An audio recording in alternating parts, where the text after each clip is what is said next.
ನೋಡ್ಬಿಡೋಣ, ಇನ್ನೇನು ನಮ್ಮ ಕೆಲಸ ಅದೇ ತಾನೆ.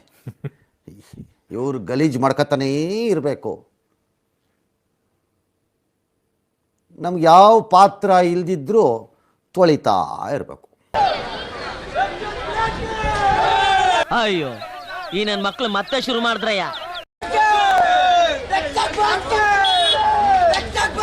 ಯಾರಾದ್ರೂ ಇವನ್ ಆಸ್ಪತ್ರೆಗೆ ಸೇರ್ಸ್ರಪ್ಪ, ಹೆಲ್ಪ್ ಹಿಮ್ ಪ್ಲೀಸ್. ಅಣ್ಣ ಯಾರು ಅಂತ ಗೊತ್ತಾಗ್ಲಿಲ್ಲ. ಕೇಳ್ಬಿಟ್ಟೇನು? ನಾನ್ ಯಾರು ಅಂತ ನಾನು ಹೇಳ್ಕೊಳ್ಳೋದು ಚೆನ್ನಾಗಿರಲ್ಲ. ಊರಿನ ಜನ ಎಲ್ಲ ಹಿಂದೆ ಬರ್ತಾವ್ರೆ, ನಾನ್ ಯಾರು ಅಂತ ಅವ್ರ ಹತ್ರ ಕೇಳಿ. Silence silence. ಕರ್ನಾಟಕ ಸ್ಟೇಟ್ ಅಲ್ಲಿ ಸೆನ್ಸೇಷನ್ ಕ್ರಿಯೇಟ್ ಮಾಡಿ ಹಾಟ್ ಸೀಟ್ ಅಲ್ಲಿ ಕಡಕ್ ಆಗಿ ಕೂತಿರೋ ಹ್ಯಾಂಡ್ಸಮ್ ಗಾಯ್ ಮಿಸ್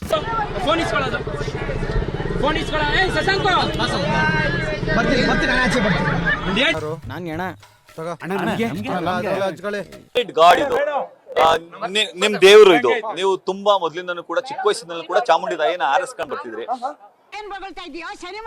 ಚಾಮುಂಡಿ ತಾಯಿನ ಆರಾಧಿಸ್ಕೊಂಡ್ ಬರ್ತಿದ್ದೀರಿ. ಇವತ್ತು ದೇವ್ರ ಹತ್ರ ಏನ್ ಬಿಡ್ಕೊಂಡ್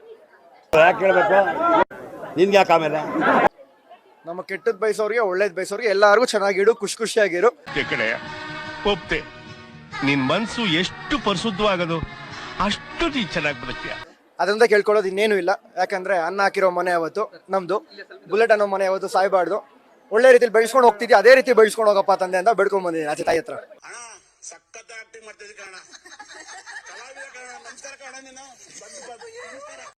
ರಪ್ ಅಂತ ಬುಲೆಟ್ ತರ ಡೈಲಾಗ್ ಹೊಡಿತಿರೋ ನೀವು ಯಾಕೆ ಮನೇಲಿ ಸೈಲೆಂಟ್ ಆಗಿದ್ರಿ ಅಂತ ಎಲ್ರೂ ಪ್ರಶ್ನೆ ಸರ್.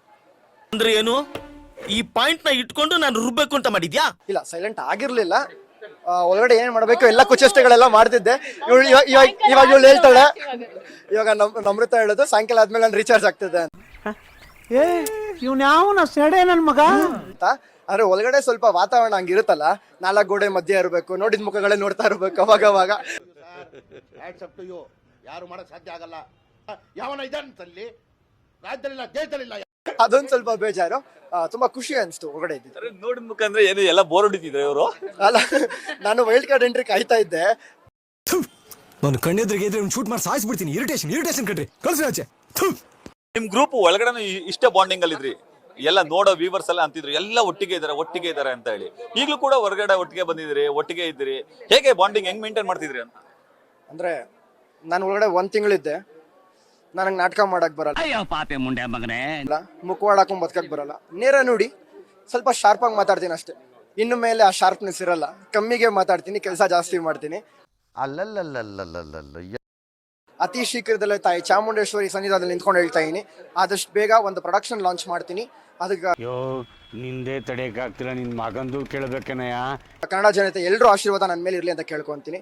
ಒಳ್ಳೇದಾದ್ರೆ ಸಾಕು. No comments. ಇಲ್ಲ ಸರ್, ರಕ್ಷಕ್ ಸ್ವಲ್ಪ ಅಗ್ರೆಸಿವ್ ಅಂತ ಅಂತಾರೆ ಎಲ್ಲಾರು.